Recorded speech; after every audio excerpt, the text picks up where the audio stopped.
মানুষের জীবন থেকে যখন কিছু হারিয়ে যায় তখন শত চেষ্টা করার পরেও ফিরে পাওয়া যায় না, আর যদি হয় সেটা মানুষ, তাহলে তো কোনো মতেই না। হ্যালো এভরিওয়ান, আসসালামু আলাইকুম। কী অবস্থা সবার? আশা করছি আপনারা সবাই ভালো আছেন। আমিও আল্লাহর রহমতে ভালো আছি। দেখতেই পারছেন আজকে আমার আব্বুর মৃত্যুবার্ষিকী। দেখতে দেখতে 5 বছর চলে গেছে। আমার আব্বু আমাদেরকে ছেড়ে চলে গেছেন এই দিনে।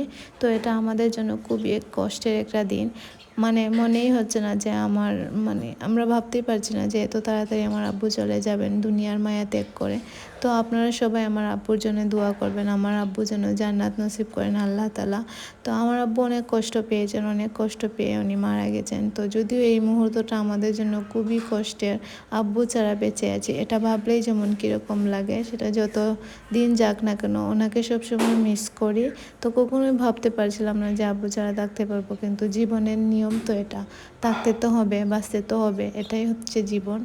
তো আজকে আব্বুর মৃত্যুবার্ষিকী, তাই আমরা বাসায় কিছু ছোটো করে আয়োজন করছি। কিছু মানুষদের খাওয়াবো, পাড়া প্রতিবেশী আর এতিম দুস্থ মানুষদের। তো এই দিনে আমরা সবসময় এটা করে আসছি। আর কিছু মসজিদে বিলিয়ে দেই, যখন মসজিদের ইমাম হুজুর তারা খান তখন অনেক দোয়া করেন তারা। তো এটা মন থেকে দোয়া করলে তো আমার আব্বু ভালো থাকবেন। তো এটাই হচ্ছে আমাদের এলাকার নিয়ম। এটাকে সিন্নি বলা হয়, আপনারা এটাকে কী বলেন জানি না। তো আমরা সবাই মিলে কাজে লেগে পড়েছি। আজকে আমরা শুধু পরিবারের সবাই কাজ করছি, এক্সট্রা কোনো মানুষ ছিল না যে আমাদেরকে হেল্প করার জন্য। তো আমি আর আমার আপু মিলে সবগুলা মাংসকে ছোটো ছোটো করে কেটে দিয়েছিলাম। আমরা তেহারি করব, আর এটা ছিল মুরগির মাংস। মুরগির মাংস দিয়ে আমরা তেহারি করছি, আর আমরা সবাই মিলেই করছি কারণ অনেক বেশি চাল ছিল, দেখতে পারছেন। আর ভিডিওতে অনেক বেশি বোঝা যাচ্ছে না, কিন্তু অনেক ভারী ছিল।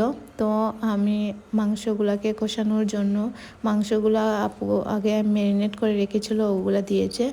আর পেঁয়াজ ভালো করে কষানো হয়েছিল। মাংসটা খুব সুন্দর কষানো হয়েছে, আর দেখতেই পাচ্ছেন কালারটা খুব সুন্দর হয়েছে আলহামদুলিল্লাহ। মাংসকে ভালোভাবে কষাচ্ছি, আমরা একজন পর আরেকজন এসে ভালোভাবে নাড়া দিচ্ছি। তো আগে থেকে ছোটো ছোটো করে রাখা হয়েছিল এই গাজর আর সবগুলাকে একসাথে ভালোভাবে মাখিয়ে নিচ্ছি, একসাথে যাতে একসাথে সিদ্ধ হয় সেই জন্য। আর অনেকক্ষণ পর তারপর আম্মু বলছেন যে এবার নাকি চাল দিয়ে দিবেন। তো আপু একটা পরে একটা দিচ্ছে ভালো করে। তারপর আম্মু ভালোভাবে ঢেকে রেখেছেন, একই সাথে পানিও দিয়ে দিয়েছিলেন যাতে ভালোভাবে সিদ্ধ হয়।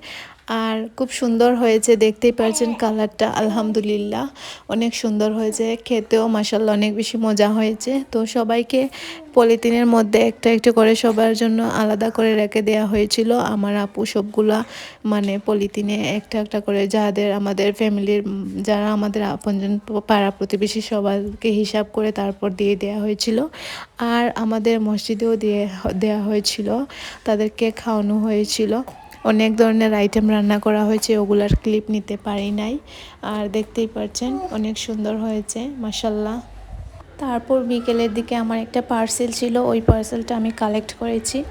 তো আমার পার্সেল ছিল মিনি কিচেনের যা যা আইটেম আছে ওইগুলা। আমার অনেক দিন ধরে শখ হচ্ছে যে মিনি কিচেন নিয়ে কাজ করব, আর আপনারা আমাকে সাপোর্ট করবেন। আশা করছি একটু ভালো কিছু আপনাদেরকে একটা উপহার দিতে পারবো। তো আপনাদের সাপোর্ট ছাড়া কিছুই পসিবল হবে না। তো সবাই আমার জন্য দোয়া করবেন আর আমাকে ভালোবাসা দিবেন। আপনাদের ভালোবাসা পেলে আমি আশা করছি আরও অনেক দূর এগিয়ে যেতে পারবো। তো এই জন্য এত কিছু করা। তো আমি আমার চ্যানেল যারা সাবস্ক্রাইব করেননি, আমাকে যারা ফলো দেননি, প্লিজ আপনারা আমাকে ফলো করবেন, আমার পাশে থাকবেন। আমিও চেষ্টা করব আপনাদের পাশে থাকার। আর আমার কোন ধরনের ভিডিও আপনাদের ভালো লাগে অবশ্যই আমাকে কমেন্ট করে জানাবা। আর এই মিনি কিচেনের আইটেমগুলো অনেক সুন্দর সুন্দর কিউট কিউট ছিল। তো আমি সবগুলা জিনিস ভালোভাবে ওপেন করছিলাম। আমার আপু, আমার ছোটো বোন আর আমার আম্মু সবগুলা জিনিস ভালোভাবে ওপেন করছেন। আর এটার মধ্যে আমার সবচেয়ে বেশি যেটা ভালো লেগেছে, ইন্টারেস্টিং মনে হয়েছে, সেটা হচ্ছে চুলাটা অনেক কিউট ছিল, দেখতেই পাচ্ছেন আপনারা। তো এই তো দেখতে পাচ্ছেন এগুলাই ছিল। তো আজকের মতো এখানেই বিদায় নিচ্ছি, ভালো থাকবেন। পরবর্তী ভিডিও দেখার জন্য আমন্ত্রণ রইল। আল্লাহ।